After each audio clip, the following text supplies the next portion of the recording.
হ্যাঁ বন্ধুরা, শীতকাল পড়েছে। এখন বাজারে প্রচুর পরিমাণে ফুলকপি বেরিয়েছে। তাই আজ ভাবলাম শীতের সকালে জলখাবারটা ফুলকপির পরোটা বানিয়েই সেরে নিই। তো নমস্কার, আমার চ্যানেলের সমস্ত বন্ধুদের স্বাগত জানিয়ে আমি ভিডিওটি শুরু করছি।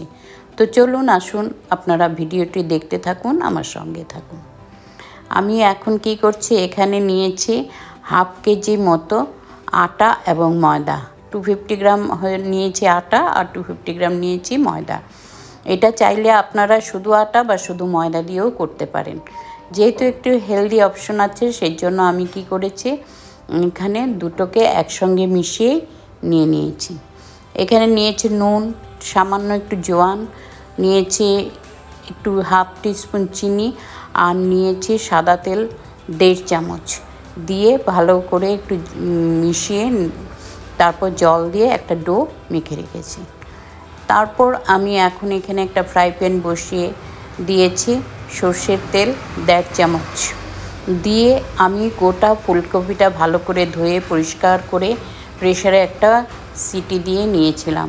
নিয়ে এখন এটাকে বের করে তারপর হাত দিয়ে পুরো ম্যাশ করে নিয়েছি। নিয়ে এখানে দিয়েছি হাফ চামচ পর্যন্ত কালো জিরে, একটু হিং দিয়ে এটা একটু 2-1 সেকেন্ড পর তারপর আমি ফুলকপিটা এখানে ঢেলে দিয়েছি। ম্যাশ করা ফুলকপি দিয়ে দিয়েছি। তারপর দিয়েছি 1 চামচ পরিমাণ গ্রেটেড আদা, 4টে কাঁচা লঙ্কা কুচিয়ে দিয়েছি। এখানে আমি একটু ঝাল বেশি দিয়েছি, ঝাল খেতে ভালো লাগে, তাই আপনারা চাইলে এখানে ঝালের পরিমাণটা কম বেশি করতে পারেন।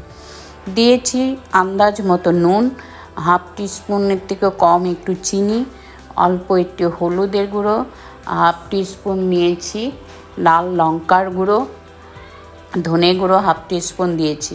আর আমি এখানে একটা ভাজা মশলা করে রেখেছিলাম, মৌরি, ধনে, গোটা জিরে আর গোলমরিচ কয়েকটা ভেজে তারপর একটু গুঁড়িয়ে নিয়ে বা গুঁড়ো করে এইখানে 1 চামচ পরিমাণ এই ভাজা মশলাটা দিয়ে দিয়েছি একটু চাট মশলা 1 চামচ পরিমাণ দিয়ে তারপর এটাকে আবার একটু ভালো করে নেড়ে একটু 1 মুঠো পরিমাণ ধুয়ে পরিষ্কার করে রাখা কুচনো ধনেপাতা দিয়ে ভালো করে একটু নেড়ে চেড়ে তারপর পুরটা আমার পুরো হয়ে গেছে। গ্যাস বন্ধ করে দিলাম, দিয়ে আমি এখন একটা প্লেটে এটাকে ঠান্ডা করতে রেখে দিয়েছি।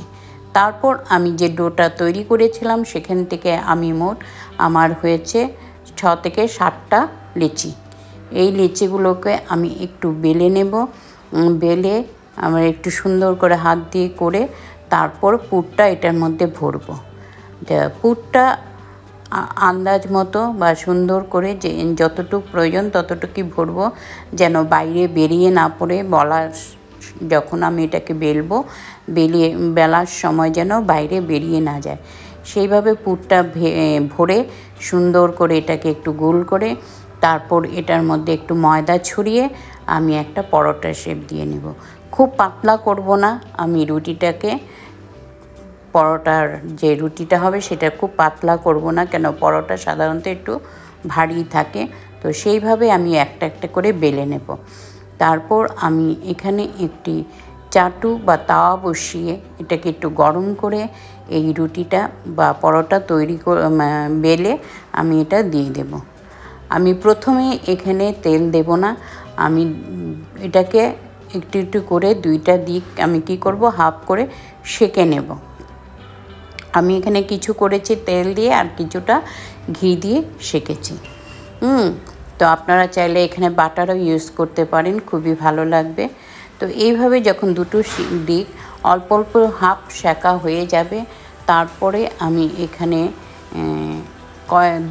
2-3টে করেছি আমি তেল দিয়ে, আর বাকিগুলো করেছি ঘি দিয়ে। এরকম সেঁকে আমি পরোটার মতো তৈরি করে বানিয়ে নিব। তো যখন দেখব দুপাশটাই গোল্ডেন ব্রাউন হয়ে গেছে বা ভালো করে সেঁকা হয়ে গেছে, তো এইভাবেই আমি কি করব, তারপরে নামাবো। এই পরোটাগুলো আমার খুব সুন্দর করে ফুলেছে এবং ভিতরটা সফট। দেখুন আমি পুর যে ভরেছি, পুর কোনোভাবেই বাইরে বেরিয়ে আসিনি। তো এরকম আমি একটা একটা করে সবগুলো পরোটাকে বেলে ভেজে একটা প্লেটে তুলে নেব।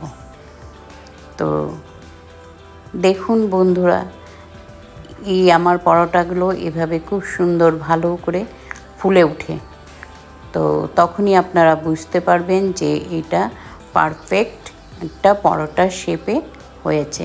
কত সুন্দর করে ফুলছে দেখুন। তো যাই হোক, এভাবে আমি একটা একটা সব কটা পরোটাই আমার এরকম করে ফুলে উঠেছে। তো এরকম করে সব পরোটা আমি সেঁকে প্লেটে তুলে নেব। তুলে এখন আমি এটাকে সার্ভ করব। আমি এখানে একটা তরকারি করেছিলাম, সেই তরকারি এবং কিছু শসার স্যালাডের সঙ্গে এটাকে সার্ভ করেছি। আপনারা চাইলে অন্য কোনো গ্রেভি বা আচার, কেচাপ, টমেটো কেচাপের সঙ্গেও আপনারা এটা পরিবেশন করতে পারেন। তো দেখুন আমার পরোটা এখন পুরো হয়ে গেছে।